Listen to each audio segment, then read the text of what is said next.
Guys, in this video, what I want to do is I want to explore how masks and blending layers and smart mask generators can really help us get a lot out of our texture. So what we're going to do is we're going to use another fill layer. You're going to notice I use fill layers a lot in my workflow.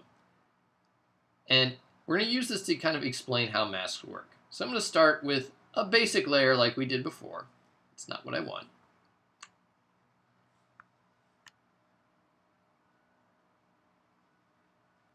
We're going to use just a basic layer to kind of explain this. So let's go ahead and we're going to go back in and we're going to put our kind of red, high glossy material on. Go away. There we go. Low roughness, high gloss. We can sort of see where that is pretty easily. And then we're going to go back to our layers and we're going to add a black mask. Oh, it's gone. Well, it's not really gone because we can come in here to the mask and we can just sort of paint it back in. Actually, let's increase our size a lot more. So we can see it's controlling everything that we put in that layer. And we're just controlling where that layer decides where it is. If we want less of it, we can go into black and paint it out.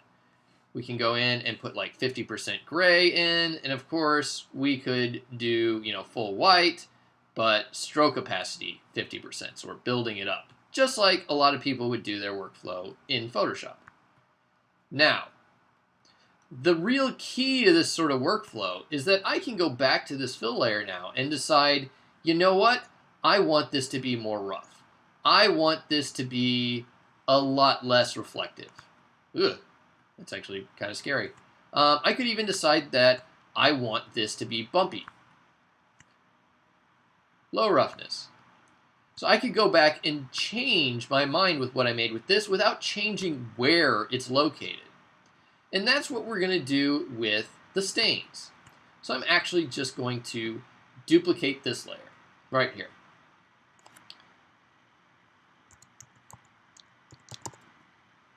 And the reason I'm doing this is because now I can take my blending layer and I can make it multiply so it's kind of darker.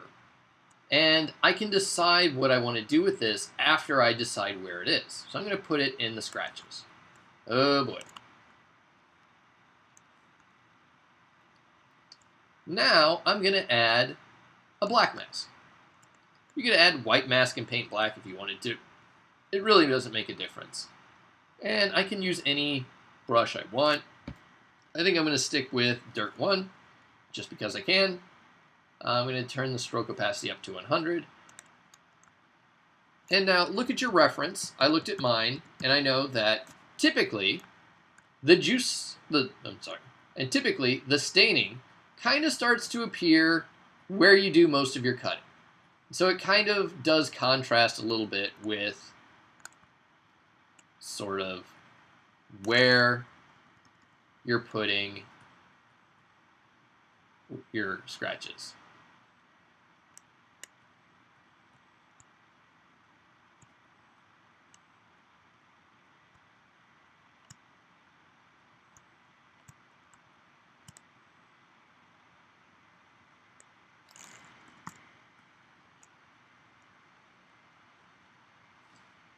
And we can go in and paint some of that back out.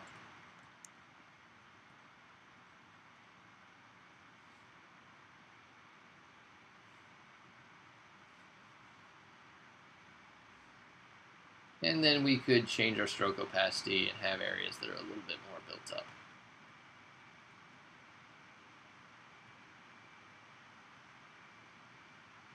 And I always kind of like to take this and then, look at my channels and see how it's actually interacting with my roughness, my metallic, and then back to my material. And don't forget to rotate your lighting so you can see, whoa, that is probably too glossy.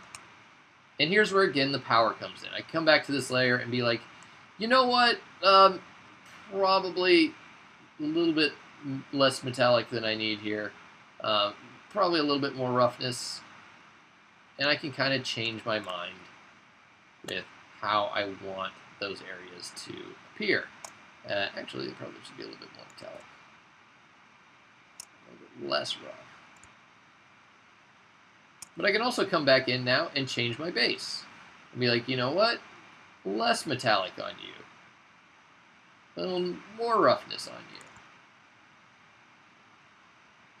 Because we want that area to be contrasting. Now, and again, actually, let's get rid of height. Oh, we did. Good. Again, we can go in and we can control the opacity. So I could be like, you know what?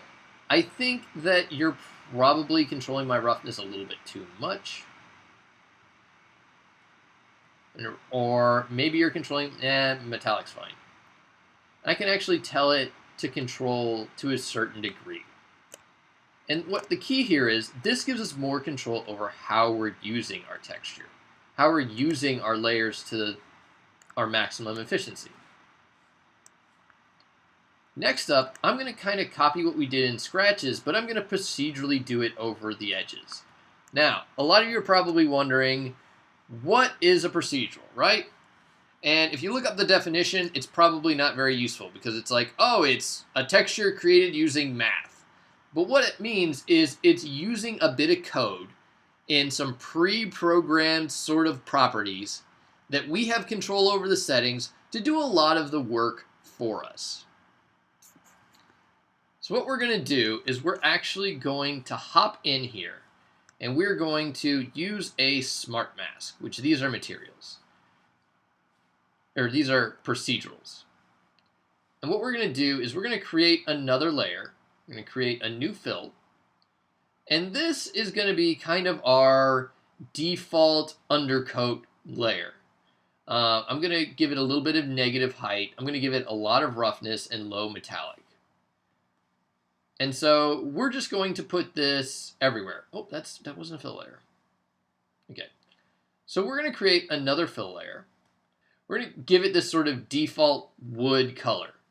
And it gets a little bit annoying here because to actually use the color tool, I actually have to take the lower opacity down to 0 and then go in and actually select my wood color that I want. There you are. And then I can sort of, yeah, right about there. And then I have to go in and just turn the layer opacity back on. Negative height a little bit, and definitely high roughness, definitely low metallic. I wanted more orange, darn it. A little bit more orange, there we are. Got a little bit too much light going on here. And with that, what we're going to do is we're actually going to apply a smart mask. There's a number of these in here that I really love. The one we're looking for is edge damages. So grab that and you just drag it on here. It automatically will set up.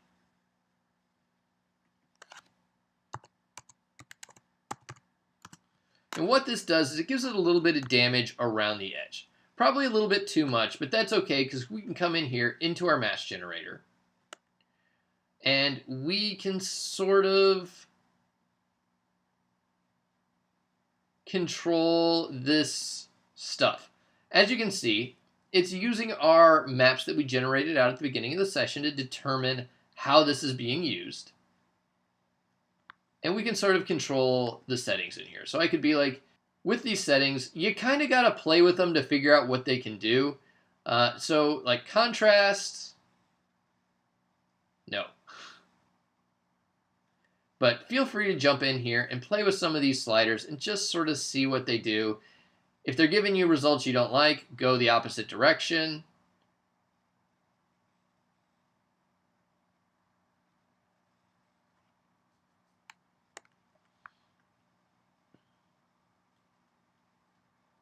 And you can sort of see what's going on. We're getting a little bit of wear and tear around the edge, which is exactly what we wanted.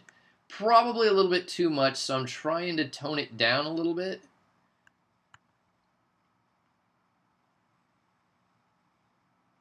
Oh.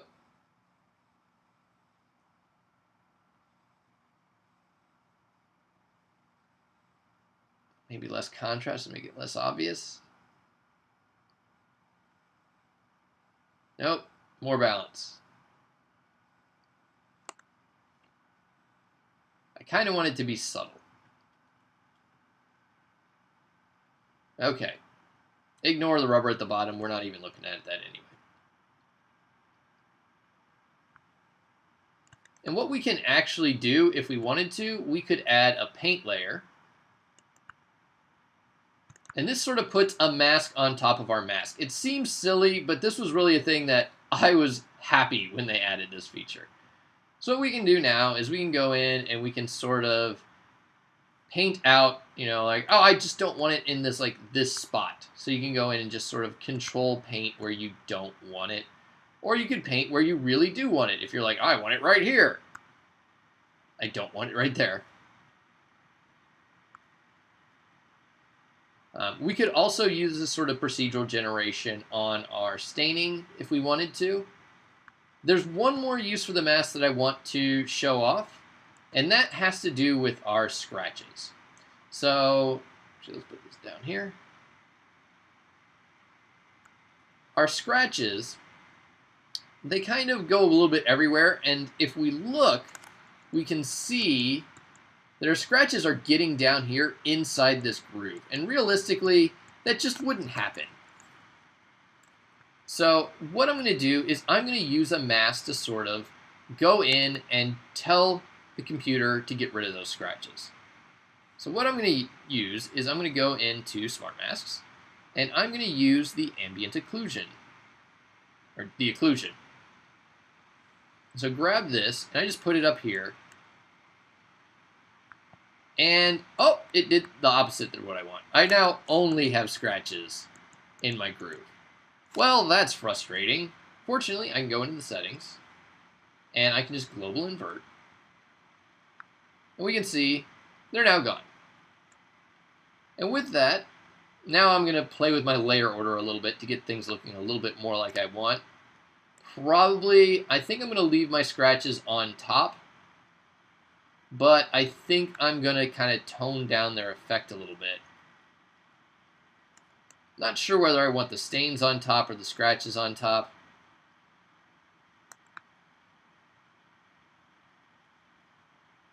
But this is sort of getting where we want it to be. I'm kind of just playing with the settings a little bit in here.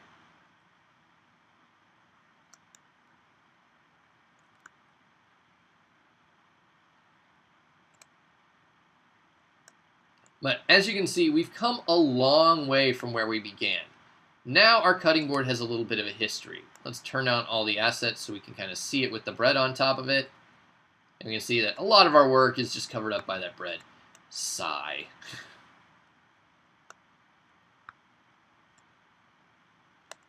But anyway, our texture now is looking pretty unique. It's looking like it's a cutting board that has a history, that has a life to it. It looks more realistic than the cutting board we had before.